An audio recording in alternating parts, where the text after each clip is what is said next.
அல்லி விழியோரம் மஞ்சனத்தை தீட்டி அந்தி வண்ண பின்னல் மீது தாழை மலர் சூட்டி ஆதி முதல் அந்தம் ஆபரணம் பூட்டி அன்னமிவள் மேடை வந்தாள் மின்னல் முகம் காட்டி கெட்டி மேளங்கொட்டிட மணப்பெண்ணை தொட்டு தாலி கட்டினான் மாப்பிள்ளை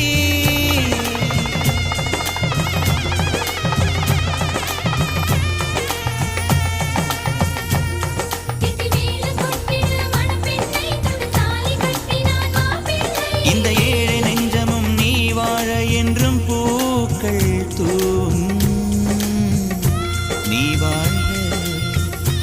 நலமாக